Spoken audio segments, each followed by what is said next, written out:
Well, good afternoon, everybody.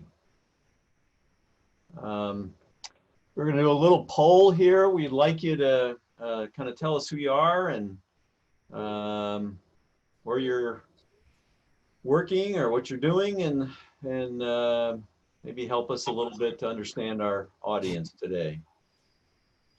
So our tech help, Gage, is running that. And while we're running that, looks like we see a few familiar names on here. And we do have an attorney in the room, which I think is kind of helpful.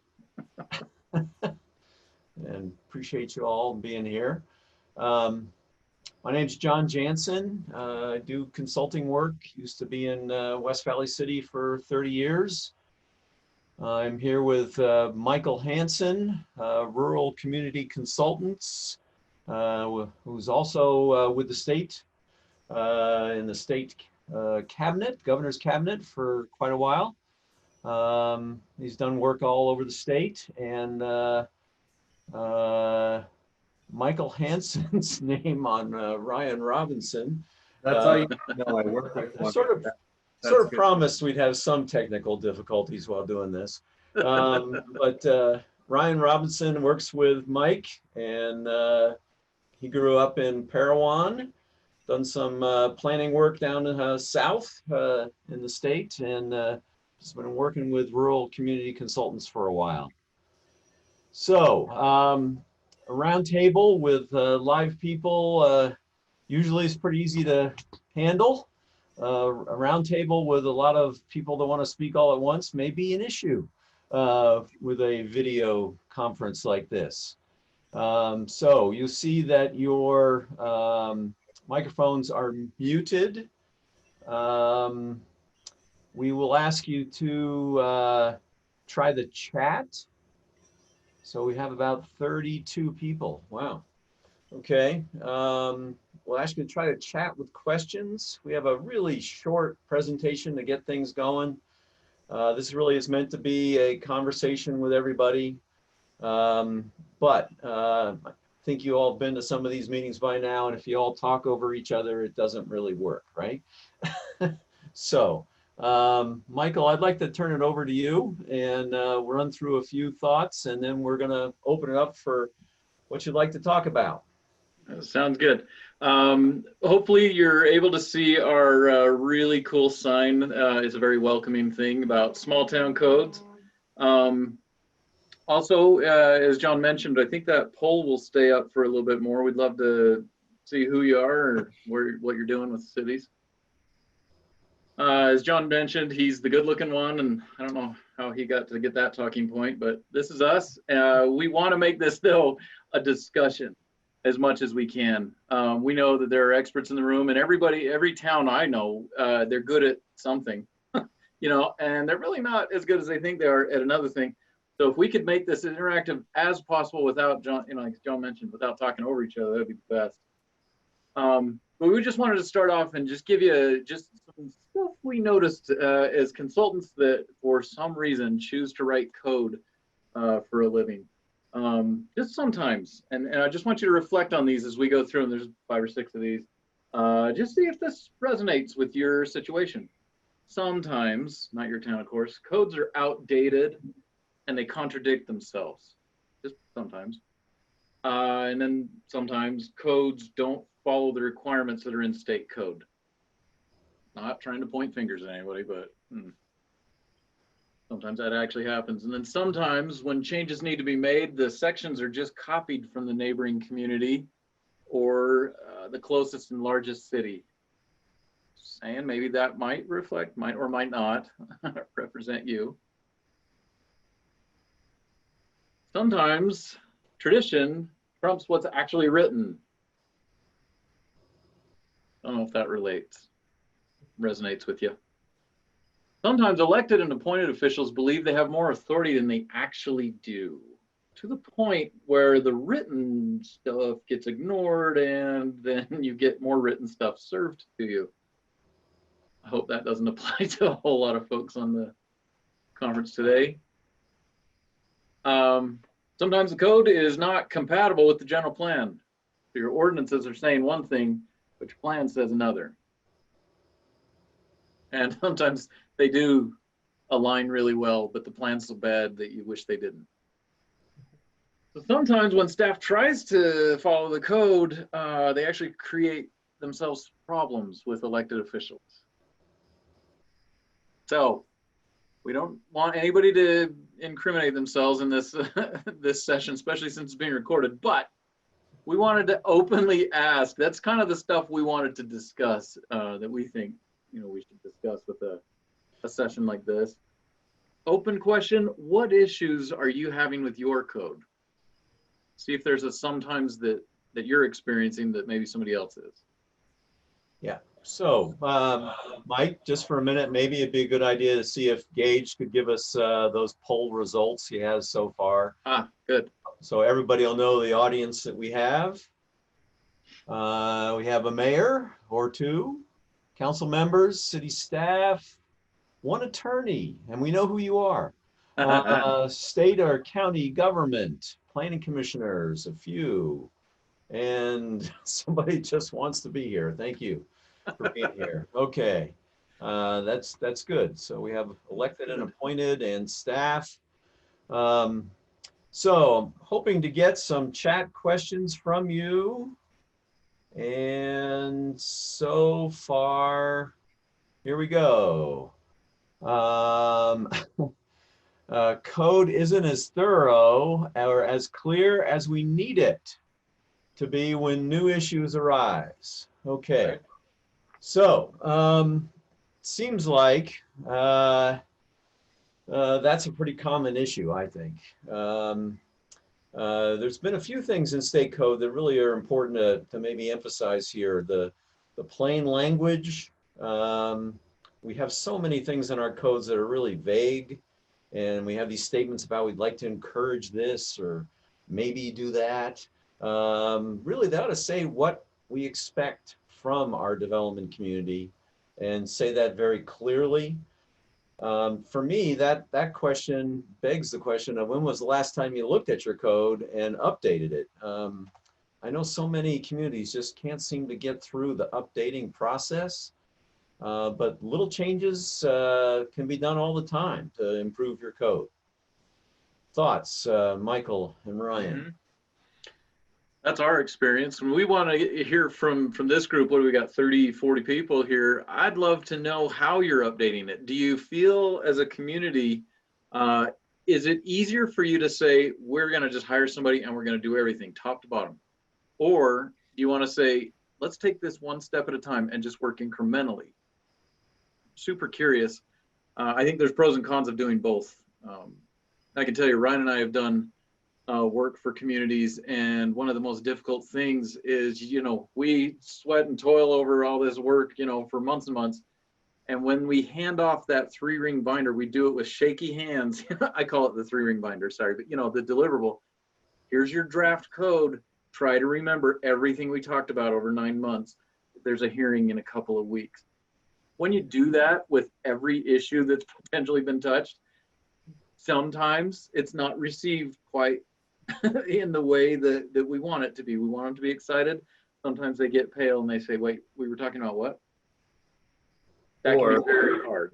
Can I jump in with that, Mike? Or looking at where we do kind of the opposite, where we take one issue at a time and go through, and then we get to issue 7 and realize, oh, because we changed this, now we have to go back to issue 2. And now because we changed that in issue 2, now we've got to go to issue 4. And so we're jumping all over the place trying to find where we were and what to make sure it all lines up. Yeah. So I hope that's a reasonable answer. I know another piece of this is I've been in communities where it seems like for some reason everybody thinks this code has been, and I almost hate to say this on the air, but divinely inspired and it should never be changed. It's just not the case. Yeah. You know, there's things that change. Our state code changes. You have different issues in your community that you're trying to address you need to update that code, and it just is something that ought to happen regularly. So, I had one more plug, John, before you go on to the next one. okay. We see issues with this too with definitions. Yeah. People don't think they need to update their definitions because it's, you know, somewhere else in the code or whatever. If you have really good definitions that are up to date, you can know exactly what you're asking for and exactly what you're not asking for. So instead of well, this, you know, we allow ag buildings here to go on this property as an accessory building. Okay, what's your definition of an ag building? Well, I know it when I see it, right? That's what. Yeah. That's a different context, but having really good definitions helps, so you're not having a lot of these issues as well. Absolutely. I remember working in a town, and just for the group, just so you know, we've noticed we've worked with some of you in the past. If we're making fun of you, we will promise to not call you out too directly. So I'll try to remember to say it like this. I remember working with this one town, and this is a town that doesn't have, you know, traffic lights, and it's a pretty small ag-based town. And they there was a part in their code I thought was super cool. It talked about how the city was going to provide room and board for the jailer. This is for real. For the jailer, it was in an ordinance, for the jailer if somebody was, you know, arrested. I thought, oh, no way. I thought that was like a joke or something. They never repealed it. It just put it in when Brigham told them to put it in, and it's been there ever since. A little tricky. So, other questions, or we have questions that we could ask you and see how you all might respond. Anybody want to respond? So I don't see anything else on the chat screen. Okay, we're good. Moving down, Mike. So that's what we were wondering, is just, you know, what generic issues have you noticed? Here's a question. Planning staff, we're curious how much planning staff you have, and with that, how much bandwidth does your planning staff have? And you could answer in chat. Mm-hmm. So I think part of this question, at least for me, is, here we go, there's a few answers. From Stephanie, 1 planner and 5 commissioners. Let's see what else we got. We have me. All right, that's kind of fun. So, you know, I've got a community I'm working with that has a town. Okay, John Gildner. Okay, we're getting quite a few answers now. Great. Let's take a look here. Part-timer does everything else, and an attorney plus the 5 planning commissioners, 1 planner, 7 planning commissioners, 4 commissioners, no staff, it sounds like, from Brittany. From Jeff, 1 planner, 7 commissioners. So a little variety there. I know that having worked with some 1 planner shops, it is hard to keep up, right? Very difficult. And also working with some that have no staff. They have the town clerk that might take in an application, but that's about it. And it is interesting stealing ordinances from other communities. You got to think about what your situation is. This one community that I'm working with, no planning staff, has stolen a very sophisticated ordinance from another community that assumes you have staff, zoning administrators, and all kinds of stuff. And they're really not following their code. So an interesting kind of a thing. And I do see a huge difference between when you have staff that's able to at least help with the processing versus the communities that have no staff. Planning Commission, that volunteer role takes on an awful big role. And thank you to all of you out there. That's interesting. I have quite a variety there. Let me ask real quick, are you folks able to see the group chat window up on the, as I'm sharing this screen? Does Gage know? There might be a way to do that. Oh, I'm getting yeses. Yeah. Oh, okay. Cool. All right. Well, I'll try to make that not be in the way too much. We can move that over, I think, right? Yeah, that's cool. All right. Well, yeah, that's an interesting thing for us when we're out working with communities. And again, we're consultants, John's a consultant. When we come in, sometimes we as a consultant, especially for smaller towns, we assume that if they've got staff, they've got it under control. And they don't want consulting help because, they've got folks to do that. But what happens is we get corrected frequently because if they do have staff, the staff are underwater with the day-to-day stuff that they're supposed to be doing, and they're begging for help.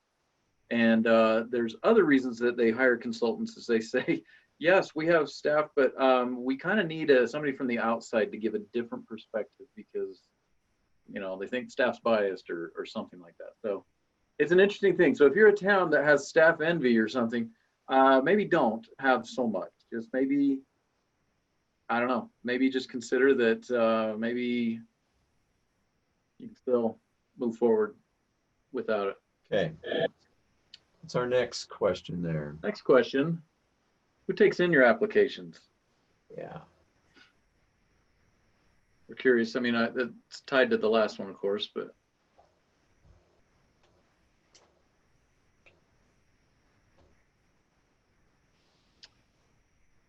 So, from my perspective, again, this is an interesting issue. We used to rely on having all the information about our applications being in the ordinances, and we really don't have to do that anymore. You can refer to an application and just make sure you have a really good application. But it is an interesting responsibility that city recorders, town clerks, taking those in, do those end up checking to see if the application is really complete, which is an interesting question in and of itself, or do they just take them? Interesting. Yeah. Yeah, I've noticed in the smaller towns especially, because sometimes there isn't a staff there, when there isn't a staff, sometimes that staff report is an email maybe that the planning commissioners will get right before the meeting, or hopefully a little bit before that. But that that interview with the applicant, it's an interview. What is it you're trying to do? And that's kind of the level of conversation that we see a lot. We don't know if that's solid on the procedural due process, but it makes that meeting really important for that applicant. Okay, I know there was a comment here that says checklist that coincides with the code helps. I think that's right. I guess the point of my previous comment was you can actually have more in your application than it is in your code. Yes. And that's okay. Sometimes, it's a pain to change your code because you thought of something else you needed in an application because you have to go through the hearing process for that. As opposed to we're just updating our application, you should be able to do that without going through the public hearing process. But it is an interesting point, though. A checklist is always a great way to go. Does your town recorder, city recorder, make sure all those boxes are checked? And are some optional? How does that work? Applications actually are a very important part of this process. So I love the checklist as well. I do love it even more when towns are trying to move to a digital application. The smaller towns that we've worked with, there's not a lot that are doing that right now, but we know the software's out there, and we know that, that does help on the admin side, the receiving of the application. It does help a lot when there are specific hoops you have to jump through before you can get on the agenda. Make sure this is complete, make sure that's signed, pay the fee, whatever you got to do. Yeah, I like that comment. The COVID is assisting to inspire towns to get a lot more online. Yeah, That's a true thing. Can I just cross them too if you have a checklist? I've seen where the developer will go through and check off all the things on there and just kind of throw it in there and you go, well, it's all checked off, so it must be there. Make sure you go through and have someone with the staff just go through them all. I know that adds more work and more time, but just go through them and make sure it's what you need and what you want, so you don't get in the meeting and they go, well, where's this, you know, the plat map for this? And they go, that's a good question. I thought it was in there. So I don't, just a heads up. That's a good tale from the road. Yeah, that actually is so helpful for the meeting that you have all the information you need, as opposed to having them come back again and again with more pieces. No. So pretty important. Which this does sort of beg the whole website thing too, which I just, all this technical stuff becomes so much more important in this COVID environment we're in, which, you know, I'm not sure that's going to change all that much in the next year or so. Yeah. People will still want to be able to just stay at home and go to a conference. Mm-hmm. Mm-hmm. Okay, well, should we go to the next one? Let's go to the next one. Do you have current applications for all the types of processes you're engaged in? This might be a zinger. Especially if it's required in your code. Uh-huh. This is the type of thing that when we go out as consultant and we're walking in kind of cold to a town, it's one of the easiest things to check is just pretend like you're a developer and walk yourself through an application process and just make sure you understand, where am I supposed to get this info? What do they need it for? You know, because this one is not always yes. Okay. You feel confident about that? Well, Next question we wanted to discuss is just how long has it been since you updated your code? and we'd love to see some answers. Yeah, we're super curious. Some of them we found are they're pretty awesome. They've been around for a while. Oh, there's a Okay. good comment here. We should go back to that one. So even sometimes the developer sees that the applications are outdated. Uh-huh. Uh-huh. And you're updating right now. Oh, whoops. Sorry. It's just in. A lot of communities doing updates right now. Yeah. Is there a particular issue you know that you're updating, or is it you're updating the whole code at once, or are you just updating, you know, your subdivision process, your zoning? I don't know. I really like that response too. You know, we're constantly updating. That's the right answer. If you needed a gold star for coming to this session, yeah, say that a lot. We are constantly looking at it. We're making sure we audit our own stuff. That's what towns need to be doing. And one town is saying it might take you 5 years. Okay, well, that doesn't sound like a lot of fun, but that's okay, I guess. Sign code was just updated, okie dokes, a piece of it. Conditional use permits, all right. You know, that is one of the big changes in state code in the last 10 years. If you look the last 10 to 12 years, there's probably like 40 changes that the state code has addressed, and it's hard to keep up with all that. Yeah. But one of the big ones is that conditional use chapter. That's really changed. Okay, I'm liking the constantly working answers here. Mm-hmm. Okay, over in Tooele County doing some work there. But you're getting pushback from the community on updating the codes. That's interesting.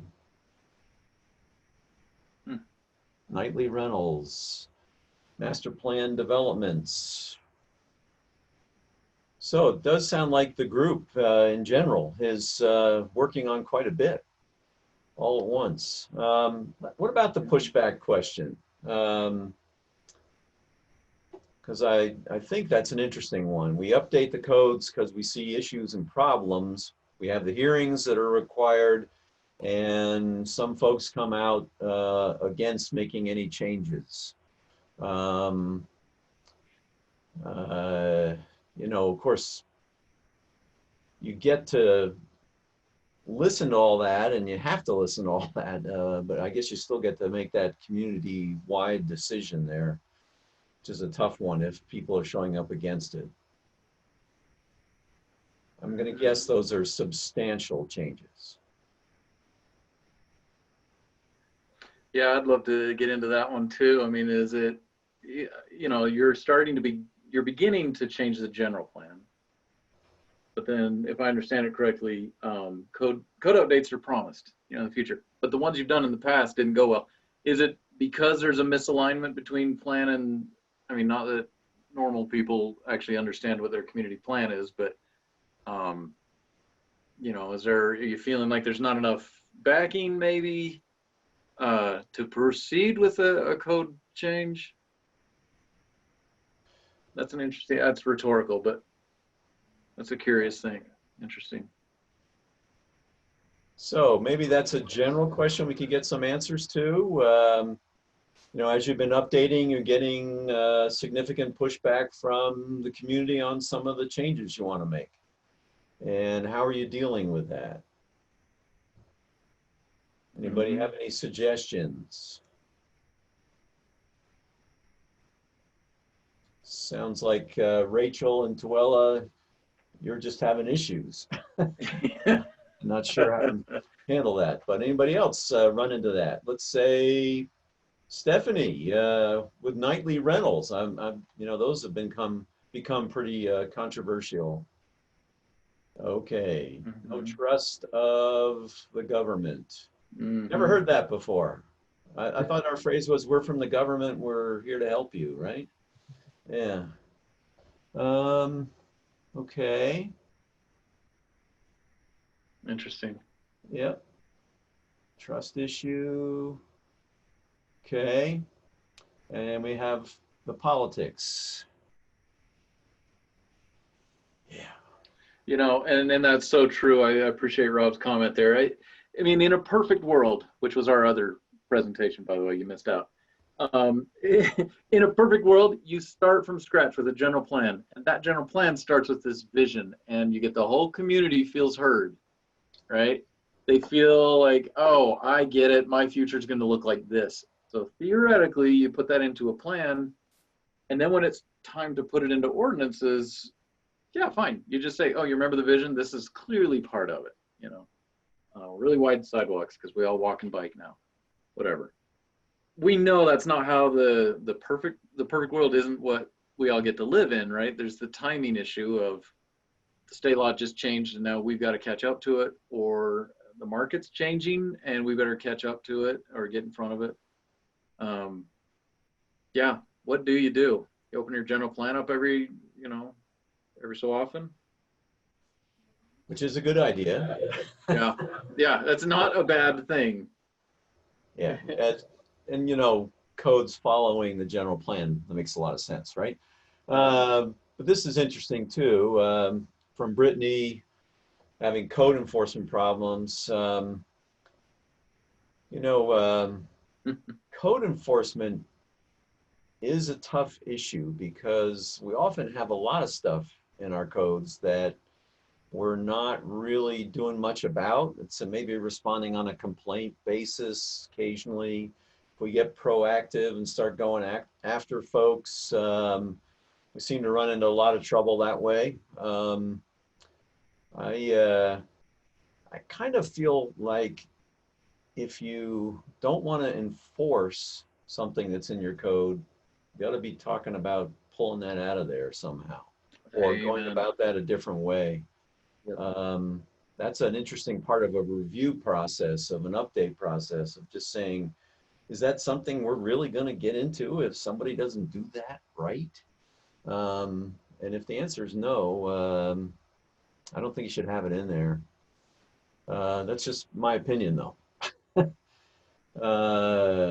Okay. And I'm with you 100%, because, you know, you put it, and John talks about this more eloquently than I do, but if it's a rule for everyone. And you have to enforce it. And if you, I liked the comment box one where, you know, what happens when you don't enforce it for a while and then you start to go, you know, welcome to your nightmare. That's not okay. It looks and kind of is arbitrary, isn't it? Yeah. When you choose to enforce later, or, you know, on some. You know, in West Valley, when I was there, we generally did we respond on a complaint basis, try to answer that question. Why don't we take care of everybody that's got a problem there? Why don't we go after all of them? But, you know, really that seemed fairly superficial in terms of being a good answer for most people. They didn't really buy it, I don't think, but we just didn't have the staff to go after all the rules that we had in the ordinance anyway. So just a thought, maybe the complaint basis works, maybe not. Let's see what Rob's saying. Whole community is heard until the ones who didn't participate. Yeah. Yeah. I mean, this is a pretty common issue too, where you hear from the folks you usually hear from, and then finally once you adopt something, then you start hearing from other people.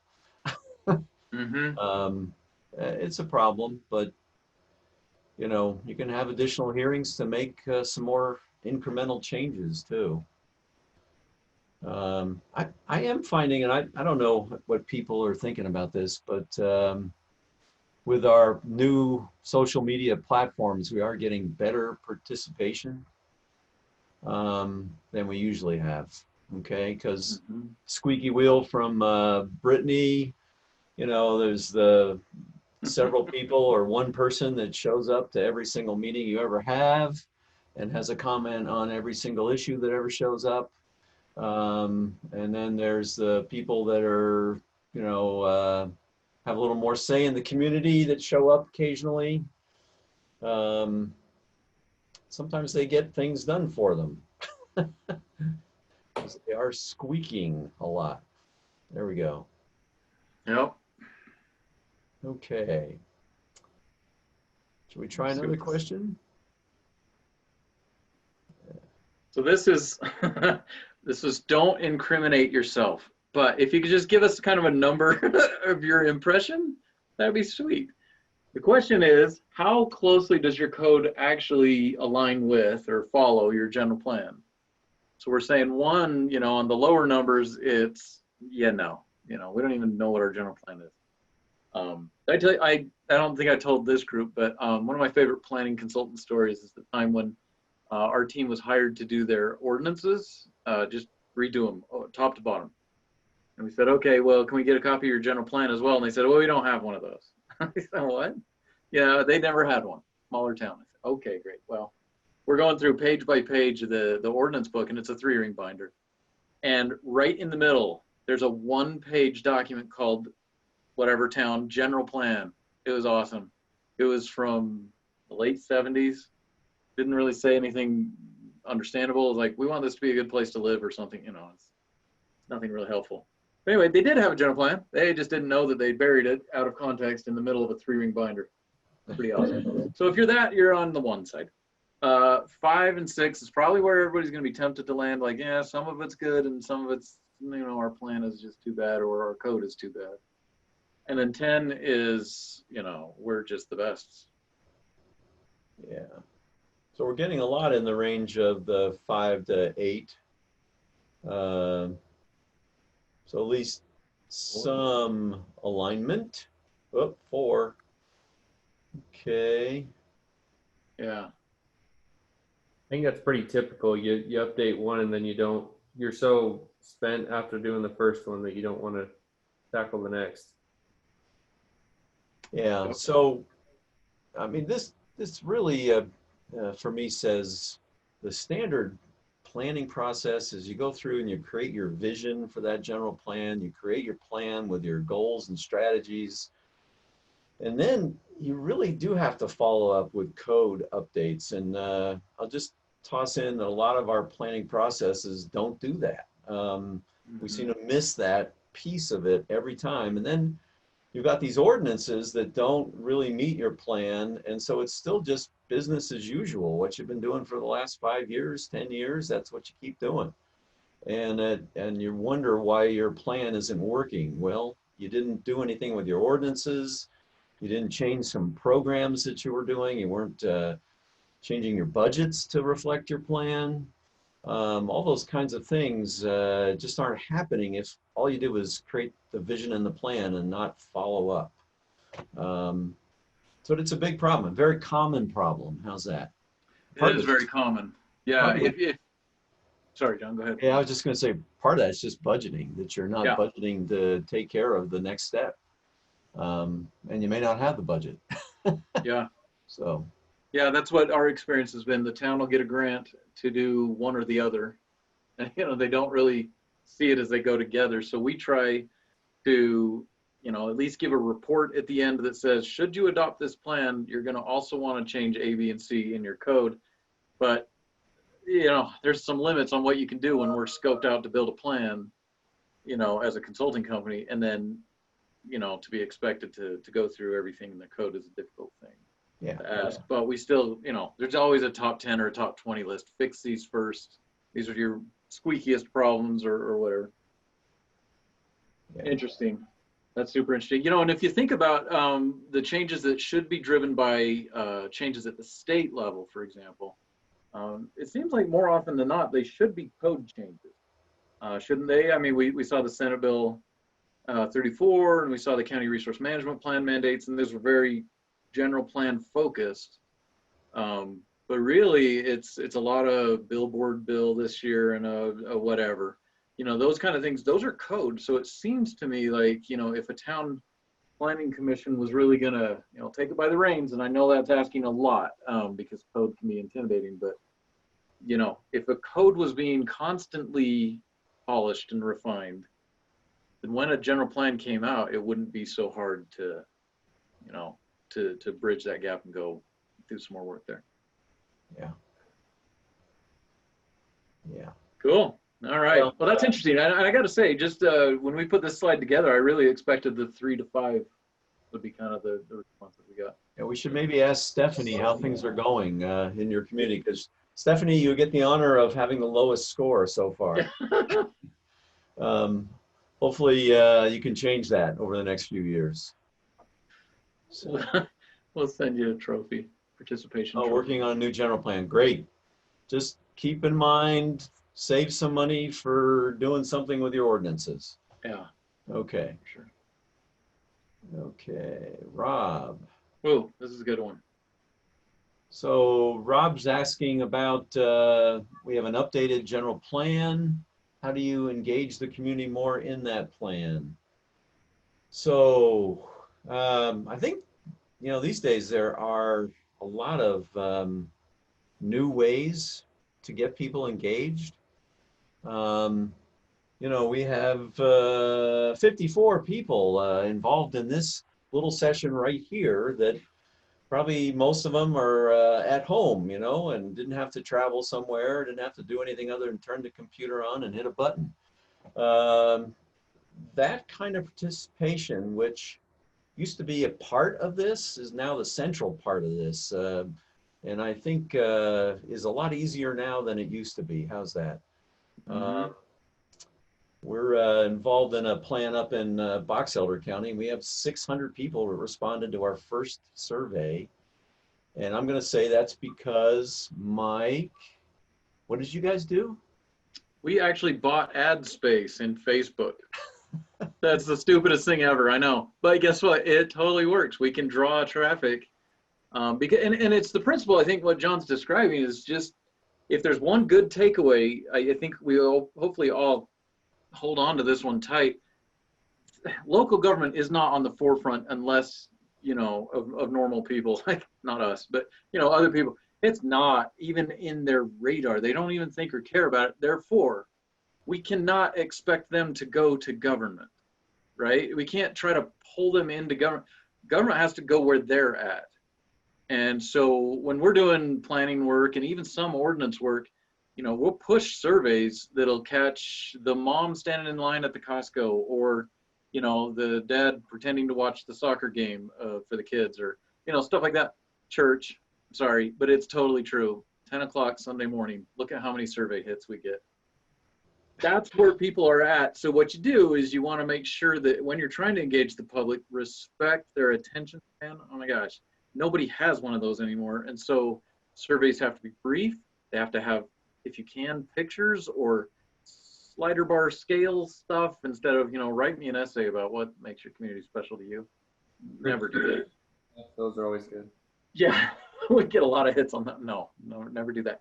Scale of 1 to 10, how much do you know, how safe do you feel? Or has this been positive or negative, or doesn't matter to you? You know, that kind of stuff. And if you could have those Likert scale surveys, it speeds things up a great deal when you start to then try to push a solution or to explore a new idea. We've noticed too, in one of our projects for general plan, we created a 1-pager that just is, you know, before the public hearing, here's what we're planning on doing. Here's some, you know, highlighted elements of each of these that we're talking about implementing. I think, like Mike said, the more people know, the more they can come and comment and you know, support or say, hey, have you thought of this, and get more interaction that way too. Mm-hmm. Another one that I think is really good is, I don't know if your community has a newsletter, okay? You know, those used to be printed, they're usually not anymore, and they're sending that out to most of the community. I know Mill Creek sends out a Friday afternoon newsletter. It goes to 6,000 people last time I heard. It's probably more by now. But great media technique to actually introduce people to different issues that are showing up in the community and get them engaged. You know, with the virus stuff, it's pretty hard. It doesn't even really make a lot of sense to have people show up to an open house. But you can approximate that, I think, with the surveys and different techniques of using social media to get to your community. Yeah. I hope that helps. Don't There's shy away from that. A couple other little thoughts on that, though. To engage the community, I mean, you can lead them to water, and like you can mail them directly. Here's the newsletter. I got a blurb right here, but still might not read it. And that's, you know, what else can you do? But one thing that we've found success with also is trying to leverage the local media best we can. And the best way to do that, without looking, you know, shameless, where they try to sell you ad space or whatever. But if you have an initiative website or some kind of central source of truth, you know, we build a website for every single project we do, because we find what we're doing is if we do it correctly, we're writing the media story for them, and they'll pick it up, and it's already kind of packaged easily for them. I mean, not shamelessly, but close. And the media then helps get the word out. Hey, did you know, what do you think about this farm turning into the commercial district or whatever? That's another reason why you've just got to be super transparent with your planning process, but then don't give up on it either. So, Okay. good question. Yep. And that's what Nina thought. I think I skipped 2 there. Next one. Was that? Okay. So again, without incriminating anybody, how close does your council actually follow your code? And I know this is going to be up for interpretation, so just be gentle. There it is. Mm-hmm.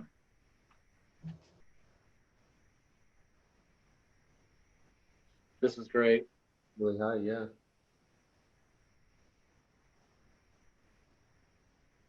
This is terrible too, but I almost want to ask, I mean, obviously it's a good thing, but is your code worth following? I don't know how to say that. Yeah. good you're following a bad? I mean, you always follow the code, but is it, good while you're following it? Having a good code is important to follow.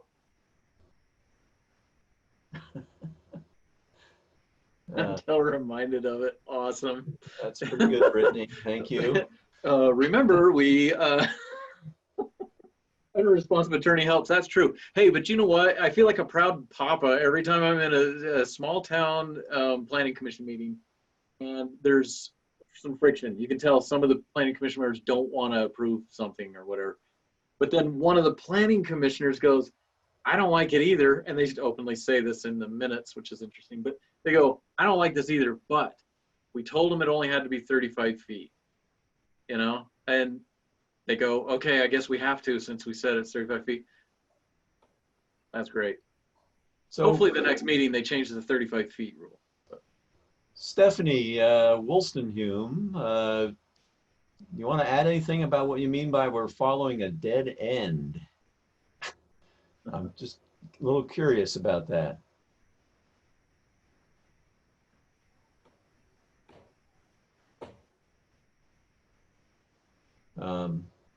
Yeah. And Lena, maybe it sounds like it's sometimes a little hard to understand it. Okay, Stephanie, a lot of times we don't love the corner we are backed into. Yeah. Okay, so that sounds like it's update time. Yeah. Because I think, one of those questions, and we probably have it on a slide coming up. Do you like what your code is producing? I think that's an important question that everybody needs to ask themselves. Go out and do that field trip of the new subdivision, the new commercial building. Is it what you hoped you would see in your community? No. Maybe they followed the code, but does the code really work for you? I love that. Yeah, and as a consultant that focuses more on the smaller towns, I get nervous when I hear, well, it's the spirit of the law. I don't hear it every day, but I do, hold my breath sometimes when you can tell kind of the attitude and the thought of the planning commission. But yeah, I like these answers. These are great. But at the end of the day, we get to the letter, because that ultimately, that's another huge takeaway. Please take that back. It's the letter of the law. Period. You get to do a little bit of interpretation, but 35 feet is 35 feet, unless they're coming in with a variance, conditional, that kind of thing. Okay. Interesting. Cool. All right. Better do a time check. Okay, we got to keep going. Pretty good. Now this one's another one of these scales. Have you ever been able to stay current, or I guess we should have said how have you been able to stay current with all the state law changes over the last 10 years? So the lower numbers are no, these are divine documents. We never touched them. 10 is we have a regular methodology. If you wouldn't mind, we'd love to hear if someone, I would picture like an annual retreat, or if you're not in the code too frequently, what's your method as you answer this? Like, what's your method if you are on that high end? How do you keep your code updated? Oh, geez.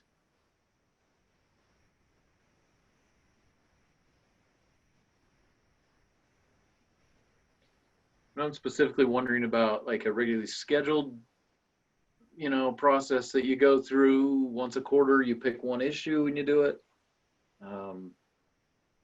Just curious how you're staying updated. Or do you have staff memos that come in and say, hey, the session ended, we got to change some things this month, let's look at this one? I don't know. Is that common?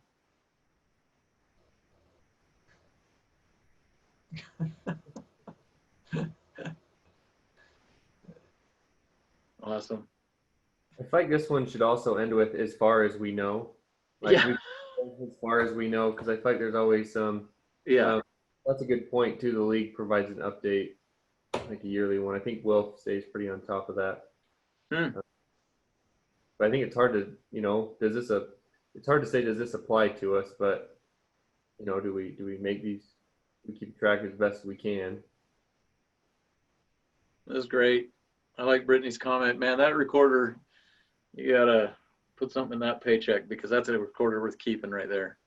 If you got a recorder that can keep up with land use law changes, good people.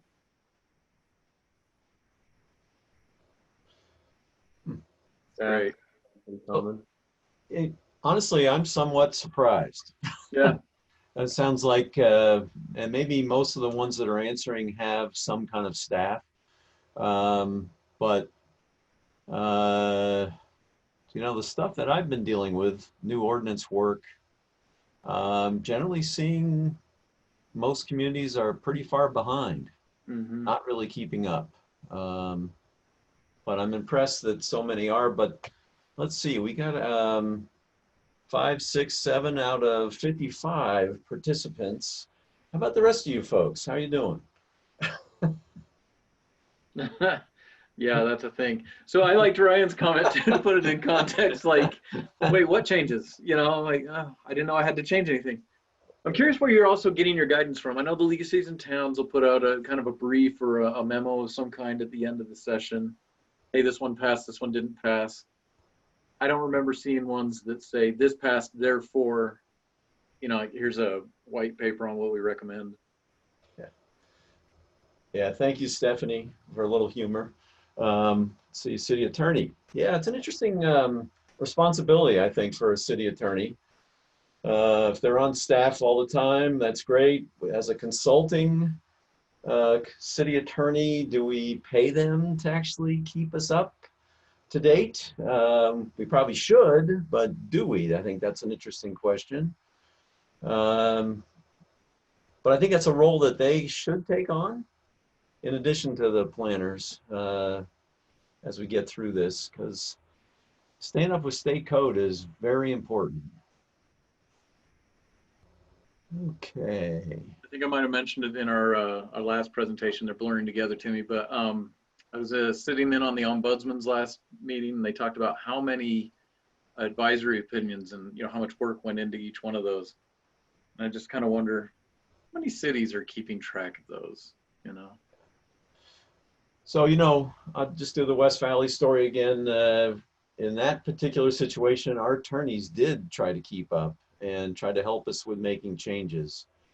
But I think it's an interesting question from Nina. How do we expect to get that information?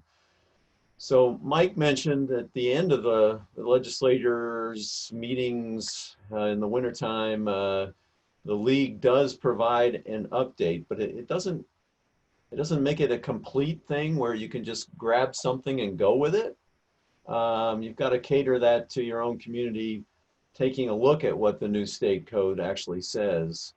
But you get that summary from them, and I think that's one of the most helpful items that you can get on state code issues. Usually APA and the league combine for several sessions to try and help us all. But again, there's another step beyond that you got to take yourselves. Yep. No. Yeah, it's a good point. Matt's asking a question about the league, and I don't have that answer for special sessions. Yeah, I don't. Yeah, I've only looked at the regular session. I don't know if they've done special sessions. You know, because, and maybe we should do that as a gut check on one of these questions, like, how's your cannabis regulations? You know, and some people go, wait, what? And we don't allow that. Interesting. Yeah. All right. They did do a summary of that, by the way. Yeah, that was a big one. Yeah. We're getting a few saying that every Friday the league publishes updates on current issues. Yeah. Okay. Okay. Yeah, the process of whether it passes or fails, but then that comes back to me in the, you know, the very end. Oh, it passed. Okay. Good to know. Okay. Here's a couple hundred bills to go through and see if. Yeah, there's a couple hundred things on my to-do list. Yeah. All right, this is John's question. I love this question. Do you like what your code is producing? Now think about how to answer this. This is sitting in your car driving down the road, looking at what you've got. is you tour your town, because that town theoretically is a reflection of what's in your code, isn't it? So, you like it? And Stephanie is driving down that street and she turns left and it goes into a dead end. Oh no. And it goes to a dead end. Anyway, yeah, I think this is really an important piece of what you are doing as communities, planners, city council, town council. Do you like what you are getting from your code? And do you ever spend the time to go on that field trip and say, how's it looking? I think it's important too to say, if we're currently on this track, am I gonna like where the town is in 10 years from now or 5 years? And if you're not sure, or if you read something that goes, hey, you know what, if a big development comes in, that we're gonna double in size, or just an example, look at those two and think 5 to 10 years so you can get ahead of it instead of reacting when a development comes in. Yeah, so going on field trips as a group. And sometimes that's even to other communities to see what they're doing. It's a very useful thing to do. I like the setup here we had with yesterday with all the field trips essentially set up all over the state. It's a great move to see something new. If you haven't done it with your planning commission, do some noticing and say, we're going to have the whole quorum and we're going to do a little work session where we're just going to drive around. Because I mean, I was a planning commissioner, forever ago.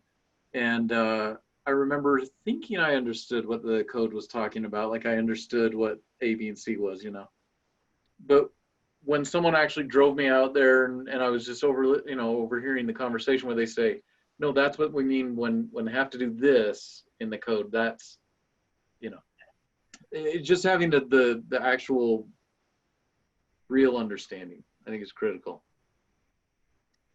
Interesting. Okay, so we'll just move on from this question, but that is one that, oh, sorry, I like this. Yeah. Well, if you don't love what your code's producing, it isn't a sacred document. You can change unless the state says you can't. If they've mandated a part of it for you. Yeah, it absolutely can change. If you go to a town and you love what you see, you say, oh wow, I really like how this feels or something. That feels like kids have a good, safe way to walk to school. Okay, figure out why. Because ultimately it should come back to code. So I think Rob brings up an interesting question. Right now they got a great city council, but who knows in 4 years where it's all going to go. So to some extent, I like to say that's the beauty of the general plan, where you have that direction determined in a great community process. Somehow you gotta get the new folks that show up on the council to be educated about that plan. And they still may want to initiate some different things, but it's probably worthwhile to have an educational session with your council. And of course, planning commissioners change too. So same kind of an issue. But a lot of times you do get council folks that ran on an issue and they're going to make a big change. Yeah, right. Yeah. No, I love what John was mentioning there. I mean, in my perfect world, and I've said it before probably to everybody in this room, I'll say it again to you too. I love the idea of city council pre-budget season, city council planning commission getting in the same room and just remember what we were talking about in the plan and just go over the highest parts of it. This is what we're trying to invest in. This is what we're trying to regulate for. And just make sure that the vision and the strategic isn't lost with the expedient and the pressing and the noisy and that kind of thing. So. And make sure that your budget officer or whoever does your budgeting is in that room at the same time. Yeah, absolutely. Okay. All right. That was kind of our pre-packaged questions. So what we'll do is we'll just take, what do we have left, John? Do we have we have about 15 minutes, I think. Oh, we got 15. Yeah. Or is it a 4 o'clock one? I'm not sure. But Lena's wondering about topics we recommend that City Council and Planning Commission discuss in a joint work meeting. And thank you, Gage. Remind us we have 15 minutes. That seems very particular to whatever particular town you're talking about. But, you know, I think that last question that we had up there about looking at what your code is producing, I think is a good one for both bodies. I think looking at your general plan and saying, are these still the issues that we need to address? What's changed? That's a good conversation to have. And most of the time we've got some problems we need to talk about. So usually that's what those kind of meetings happen to focus on. I don't know, those are three. Other thoughts? I love that. I know a general plan is not intended or designed to be, it's supposed to be a vision document, right? It's not an implementation. It's not a budget. You know, it needs to be vision based, but you do need to talk about the gap, what I call it. So there's what it is today and what we want it to be. There's always a distance between those two. You know, we don't have perfect communities yet. That's exactly the kind of conversation I'd love to have the Planning Commission and the City Council have if they ever got together for just a dinner or something. Just say, hey, with housing, we have A, B, and C, and don't let them get into the weeds. But you know, A, B, and C is a situation. It's getting expensive to live here, whatever. I could never afford to buy my house if I had to buy it again. You know, those kind of things. And then talk about what's the goal. Well, we need places for our kids to live, or whatever the goal is, you know, and those should be in your general plan. And then just, are we making progress? You know, that kind of conversation is great. In fact, I don't think it's great. I think it's key. I think it's just absolutely essential that you keep that strategic, bigger picture, holistic view as a community leader. And just by way of my past, we like to have joint meetings with our council, Planning Commission and council and staff, at least a couple times a year, just to get at issues that are happening. I know sometimes planning commissioners can be a little intimidated by being in the meeting with the council since they run the show, but trying to do things where everybody gets to participate. You know, these polls that we can do nowadays with our phones and up on the screen kind of makes everybody more equal in the room. I think those are a really good idea. I used to do that with Post-its all the time, and that seemed to help. But I really think, don't make it the exception, make it something that kind of happens regularly. It's a chance, I think, to make sure you're all getting toward the same page, and it's pretty important. Yep. So. Yeah, it's critical. I mean, it's the difference between being a leader and a manager, right? I mean, managers will make sure we're doing everything right, but the leader is supposed to make sure you're doing the right thing. And boy, bringing those together is the way you're going to move the needle forward. Otherwise, you know, you'll just get whatever bare minimum a developer could get away with, and you know, hopefully you're enforcing stuff so it doesn't fall apart. Yeah. You really do need to have that vision. And you can talk about the priorities together, which I think is really important. So. Yep. Okay. Anybody got any other questions? Things you'd like to talk about?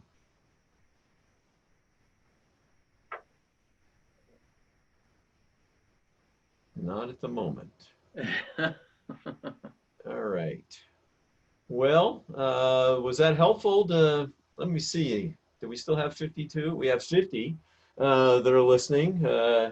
I hope that there was some information that helped you think about what you're doing and how things are going in your community. And I thank you all for attending and appreciate the questions that were asked and the thoughts that we all had there together.